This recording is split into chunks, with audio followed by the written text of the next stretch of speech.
Hebu fikiria hili kwa sekunde chache.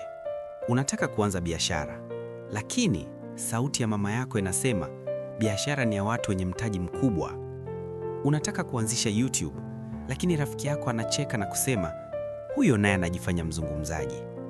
Unataka kubadilika, lakini sauti ndani yako inakuuliza watu watasemaje? Na hapo ndipo ndoto yako inapokufa, si kwa sababu huna uwezo, bali kwa sababu unaogopa hukumu za watu. Leo nataka nikuambie kitu ambacho hakifundishwi shuleni, hakizungumzwi makanisani wala misikitini, lakini kina nguvu ya kubadilisha maisha yako kabisa. Leo tunazungumzia ujasiri wa kutojali kuchukiwa, ujasiri wa kuwa wewe, ujasiri wa kuishi maisha yako, si ya watu. Hii ni elimu kutoka kwenye kitabu The Courage to be Disliked. Sikiliza mpaka mwisho, kwa sababu sehemu ya mwisho inaweza kubadilisha jinsi unavyojiona milele. Tatizo la watu wengi duniani. Tatizo kubwa la watu wengi si umaskini, si ukosefu wa elimu, si hata mazingira. Tatizo kubwa ni hili moja: kuishi kwa ajili ya kukubalika na watu wengine. Watu wengi wanaishi kama wanafanya maombi ya kimya kimya kila siku. Naomba nisikosee mbele za watu. Naomba nisichekeshe. Naomba nisionekane tofauti. Na kwa kufanya hivyo, wanafunga uwezo wao wenyewe. Kitabu hiki kinatufundisha jambo gumu kulikubali, lakini la kweli. Huwezi kuwa huru na wakati huo huo ukapendwa na kila mtu. Haiwezekani. Ushawishi wa mawazo ya Adler. The Courage to be Disliked kinategemea falsafa ya Alfred Adler. Na hapa kuna ukweli unaoumiza kidogo. Sio kila unachopitia kilisababishwa na kilichokutokea, bali na namna unavyochagua kukitafsiri. Watu wengi wanasema, mimi niko hivi kwa sababu ya malezi. Mimi siwezi kwa sababu ya historia yangu. Mimi niliumia, ndio maana nimeshindwa. Lakini Adler anasema, maumivu yako ya zamani hayana mamlaka juu ya maisha yako ya sasa, isipokuwa wewe uyape mamlaka hayo. Hii ina maana gani? Ina maana kwamba hujaumbwa kuwa mnyonge, umejifunza kuwa mnyonge. Na chochote ulichojifunza, unaweza kukiachana nacho. Hitaji la kukubalika ndilo gereza la watu wengi. Kwa nini unaogopa kuanza? Kwa nini unaahirisha ndoto yako? Kwa nini unaishi maisha yasiyokuridhisha? Jibu ni moja: unataka kukubalika. Lakini hapa kuna ukweli mchungu. Kadri unavyojaribu kupendwa na kila mtu, ndivyo unavyozidi kujipoteza. Kitabu kinasema wazi kabisa, uhuru wa kweli huanza pale unapokubali kwamba baadhi ya watu hawatakupenda, na hiyo si tatizo lako.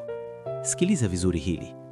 Kuna watu watakuchukia, si kwa sababu wewe ni mbaya, bali kwa sababu ujasiri wako unawakumbusha udhaifu wao. Tasks za maisha. Moja ya mafundisho makubwa kwenye kitabu hiki ni kitu kinaitwa kugawanya majukumu ya maisha.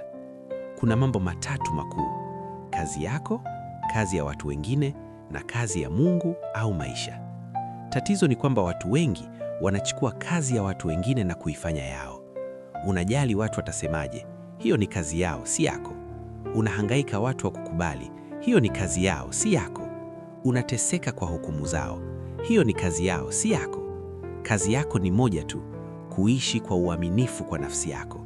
Ukifanya kazi yako vizuri, maoni ya watu hayapaswi kukuzuia. Usiishi kwa kushindana na wengine. Jamii imetufundisha maisha ni mashindano. Nani ana pesa nyingi? Nani ana followers wengi? Nani ana gari? Nani ana ndoa nzuri? Lakini Adler anasema mashindano ndiyo chanzo cha jivu, chuki na hofu.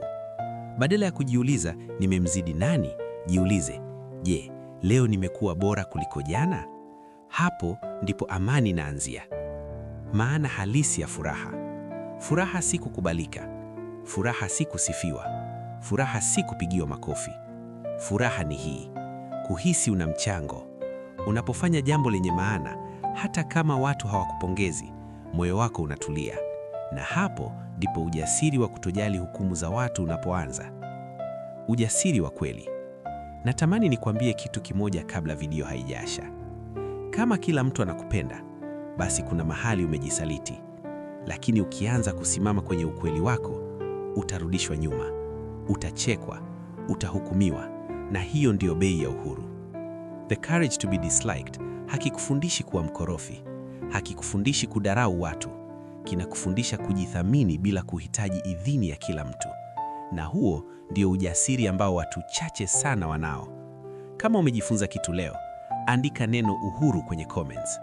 Kama unataka kuishi maisha yako bila minyororo ya hukumu za watu, bonyeza subscribe ya PesaVibe. Na kumbuka hili, hatozaliwa kuwa huru kwa kupendwa, unakuwa huru kwa kujichagua.